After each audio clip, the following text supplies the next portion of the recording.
ওই সাপটা একটা বাঘকে আষ্টে পিষ্টে জড়িয়ে ধরেছে। সে একটুও নড়তে পারছে না।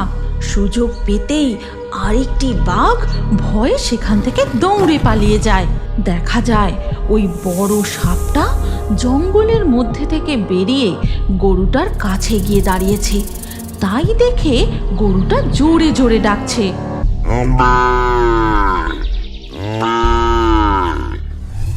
আজ থেকে বহু বছর আগেকার কথা।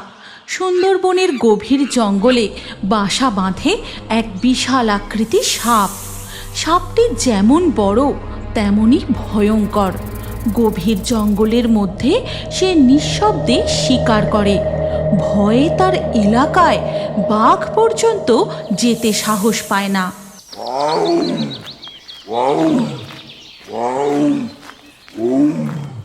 দুটি বাঘ গর্জন করতে করতে জঙ্গলের মধ্যে এক নদীর তীরে গিয়ে জলপান করতে থাকে। এমন সময় নিঃশব্দে সেই বিশাল আকৃতির সাপটা বাঘ দুটির কাছে চলে আসে।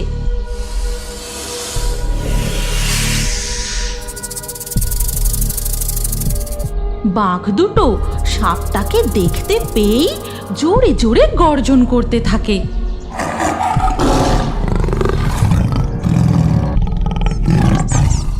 এমন সময় সেই নদীপথে নৌকা নিয়ে মাছ ধরে বাড়ি ফিরছিল গদাই জেলে ও তার স্ত্রী। আর এই দৃশ্য দেখে কনক বলে ওঠে, কই গো, ওই দিকে তাকিয়ে দেখো, বাপরে বাপ, কি বীভৎস দৃশ্য! হে ভগবান, এ তো ওই সাপটা। কি বিশাল আকৃতির দানবীয় চেহারা সাপটার। আজ মনে হয় সাপটা বাঘ দুটোকে, বাঘগুলোর আর রেহাই নেই। সাপটা পথ আটকে দাঁড়িয়ে থাকে। বাঘগুলো পালাতে না পেরে গর্জন করতে থাকে। আমাদের এই এলাকায় নৌকার গতি আস্তে করা উচিত হবে না। তুমি তাড়াতাড়ি এখান থেকে চলো। আস্তে, চুপ চুপ, ধীরে কথা বলো, শব্দ করো না। আর একবার ওই দিকে তাকিয়ে দেখো গিন্নি। কনক তাকিয়ে দেখে ওই সাপটা একটা বাঘকে আষ্টে পিষ্টে জড়িয়ে ধরেছে। সে একটুও নড়তে পারছে না। সুযোগ পেতেই আরেকটি বাঘ ভয়ে সেখান থেকে দৌড়ে পালিয়ে যায়। বাঘটার ভাগ্যে যা লেখা ছিল তা হয়ে গেছে। আমাদের একটুও শব্দ করলে চলবে না। নিঃশব্দে এখান থেকে নৌকা নিয়ে এগোতে হবে। সুন্দরবনের গ্রামবাসীরা ওই ভয়ঙ্কর সাপের ভয়ে জঙ্গলে যাওয়াই বন্ধ করে দিয়েছে। এখন তারা শুধু নৌকায় করে নদীতে মাছ ধরে কোনো রকমে জীবিকা নির্বাহ করে। গদাই অনেকটা এগিয়ে এসে তারপর তার জালটা আবার নদীর জলে ফেলে। গিন্নি, এই জালে মনে হয় অনেক মাছ পড়েছে গো। জালটা বেশ ভারী, আমি তাড়াতাড়ি জালটা তুলি। এই কথা বলে গদাই জাল টেনে তার নৌকায় তোলে। এমন সময় হঠাৎ খুব জোরে ঝড় ওঠে। মুষলধারে বৃষ্টি শুরু হয়। উফ, কি জোরে বৃষ্টি শুরু হলো রে বাবা। আবহাওয়ার যা পরিস্থিতি, আর মনে হয় মাছ ধরা হবে না। হ্যাঁ গো, এই ঝড় বৃষ্টিতে আমাদেরও আর নদীতে থাকা ঠিক হবে না। আর যা মাছ উঠেছে তাই নিয়েই ফিরে যাই, চলো। ঝড় বৃষ্টির মধ্যেই গদাই তার নৌকা নিয়ে এগোতে থাকে। এমন সময় হঠাৎ তার নৌকাটা জোরে দুলে ওঠে। এ কি হলো? নৌকাটা এমনভাবে দুলে উঠলো কেন? তবে কি কিছুতে ধাক্কা লাগলো নাকি?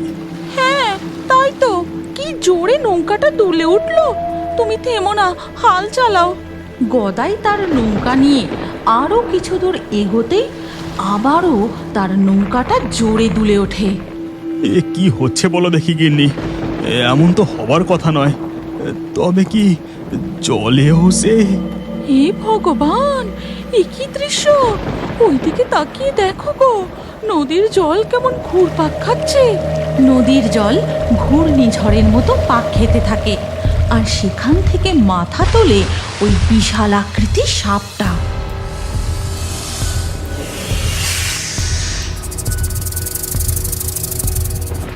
এবার কি হবে?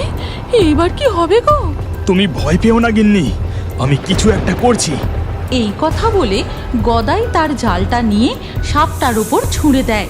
সাথে সাথেই সাপটা জলে ডুবে যায়।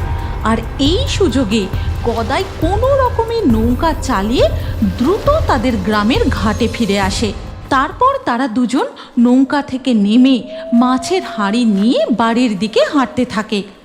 এরপর কেটে যায় বেশ কিছুদিন। একদিন সকালে, কতদিন বৃষ্টির পর আজ একটু রোদ বেরিয়েছে, যাই গরুটাকে গিয়ে একটু মাঠে বেঁধে দিয়ে আসি। এই বলে মিনতি তার গরুকে নিয়ে মাঠের দিকে যায়। তারপর তাকে বেঁধে দিয়ে বলে, কপিলা, তুই ঘুরে ঘুরে ঘাস খা, আমি জঙ্গলের ভিতর থেকে কটা কাঠ কুইরে নিয়ে আসি। রান্না করার সব কাঠ শেষ যে।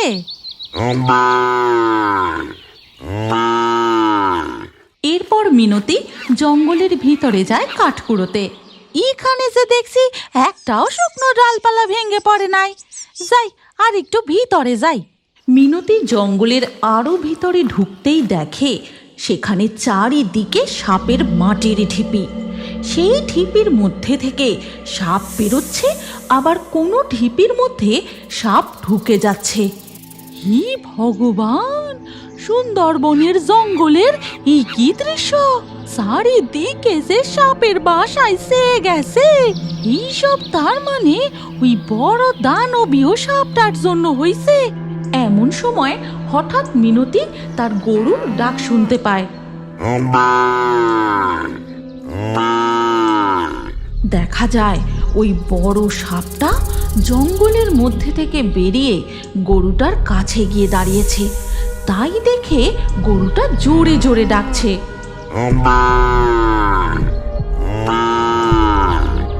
কি হলো? গরুটা এত জোরে জোরে ডাকছে কেন? ও বাঘ টাক দেখলো নাকি? কিন্তু এই দিনে দুপুরে তো জঙ্গল থেকে ফাঁকা মাঠে বাঘ বেরোনোর কথা না। যাই গিয়ে দেখি একবার। মিনতি তাড়াহুড়ো করে জঙ্গল থেকে বেরিয়ে মাঠে গিয়ে দেখে তার গরু নেই। যেখানে সে গরুটাকে বেঁধে রেখেছিল সেখানে খুঁটি আর দড়ি পড়ে রয়েছে, কিন্তু গরু নেই। এ কি সর্বনেশে কাণ্ড! গরুটা গেল কোথায়? মিনতি চারিদিকে তার গরুটাকে খুঁজতে থাকে, কিন্তু কোথাও খুঁজে পায় না। মিনতি গরুর জন্য কাঁদতে কাঁদতে বাড়ি ফিরে যায়। এরপর জঙ্গলের মধ্যে দেখা যায় ওই দানবীয় সাপটা কাল নাগের রূপ ধারণ করে। আমি আরো খেতে চাই, আমি ক্ষুধার্ত, আমার খিদে ধীরে ধীরে বেড়েই চলেছে। বেরিয়ে আয়, বেরিয়ে আয় আমার সৈন্যদল, বেরিয়ে আয়। কালনাগ আহ্বান জানাতেই সাপের ঢিবির মধ্যে থেকে বেশ কিছু সাপ বেরিয়ে আসে। মন দিয়ে শোন তোরা, আমি শুধু এই জঙ্গলে নয়, এবার আমি গোটা সুন্দরবন অঞ্চল দখল করতে চাই। তোরা চারিদিকে ছড়িয়ে পড়, গোটা সুন্দরবনবাসীদের অতিষ্ঠ করে তোল। সাপের রাজা কালনাগের এই আদেশ শোনা মাত্রই সাপগুলো সুন্দরবনের গ্রামে গঞ্জে ছড়িয়ে পড়ে। কারোর বাড়ির উঠোনে তো কারোর রান্নাঘরে, সবার ঘরে পর্যন্ত ঢুকে যায়। এ কি সাপের উপদ্রব শুরু হলো বলো দেখি? বাপ ঠাকুরদাদের মুখেও এমন ঘটনা কখনো শুনিনি বাবু। হেই, হুশ হুশ, যা বলছি, যা যা হুশ। কোনো রকমে তাদের রান্নাঘর থেকে সাপটাকে তাড়িয়ে দেয়, কিন্তু সাপটা বেরিয়ে পাশের বাড়ির গোয়াল ঘরে ঢুকে যায়। এ কি, এই যে দেখছি আমাদের গোয়ালেও সাপ ঢুকেছে, এক্ষুনি তাড়াতে হবে, না হলে যে। এই কথা বলে পাশের বাড়ির পাপিয়া তাদের গোয়াল ঘর থেকে কোনো রকমে সাপটাকে তাড়িয়ে দেয়। এইভাবে সাপের উৎপাত চলতে থাকলে যে এই গ্রামে বসবাস করা দায় হবে। এর কিছু একটা ব্যবস্থা করতেই হবে। ঠিক তখনই পাপিয়াদের গোয়াল ঘরের কাছে কনক ও গদাই এসে বলে, তুমি একদম ঠিক কথা বলেছ বৌদি, এ আর কিছুই নয়, ওই দানব আকৃতি কালনাগের অভিশাপ। আমাদের কিছু একটা ব্যবস্থা করতেই হবে। হ্যাঁ, এমনভাবে চলতে পারে না। আচ্ছা, আমরা সবাই মিলে দূরগ্রামের ওই নিতাই সাপুরের কাছে গেলে হয় না? হ্যাঁ, তুমি ঠিকই বলেছ। চলো আমরা সবাই নিতাই সাপুরের কাছে যাই। এরপর গদাই ও তার স্ত্রী কনক, পাপিয়া আরও বেশ কিছু গ্রামবাসী মিলে নিতাই সাপুড়ের কাছে যায়। তারপর তাকে সমস্ত কথা খুলে বলে। ঠিক আছে, তাহলে আমাকে সুন্দরবনের জঙ্গলের ওই জায়গায় নিয়ে চলো যেখানে ওই কাল নাগ থাকে। কিন্তু সাপুড়ে বাবা, জঙ্গলের ওই জায়গাটা খুবই ভয়ঙ্কর। ওখানে যে প্রচুর সাপের ঢিবি রয়েছে, তার উপরে ওখানে ওই দানব আকৃতি সাপটাও বসবাস করে। কিচ্ছু হবে না তোমাদের। একবার যখন নিতাই সাপুরের কাছে এসেছো, আমি ওই কাল নাগকে জব্দ করেই ছাড়বো। এরপর নিতাই সাপুড়ে হাতে বিন ও ঝোলা নিয়ে সুন্দরবনের জঙ্গলের ওই জায়গায় গিয়ে পৌঁছায়। তারপর সে জোরে জোরে বিন বাজাতে থাকে।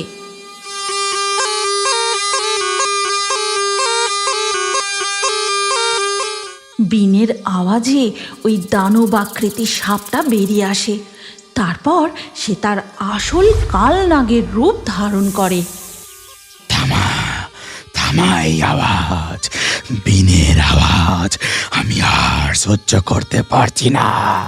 বন্ধ কর, বন্ধ কর। নিতাই সাপুড়ে বিন বাজিয়েই চলে। বিনের আওয়াজে কালনাগ বশীভূত হয়ে যায়। তারপর সে বিন বাজাতে বাজাতে হাঁটতে থাকে। তার পিছু পিছু কালনাগ যায়, আর কালনাগের পিছু পিছু বাকি সাপ যেতে থাকে। নিতাই সাপুড়ে একটি গুহার মধ্যে প্রবেশ করে। কালনাগ ও বাকি সাপও গুহার মধ্যে ঢুকে যায়। তারপর গুহা থেকে নিতাই সাপুড়ে বেরিয়ে আসতেই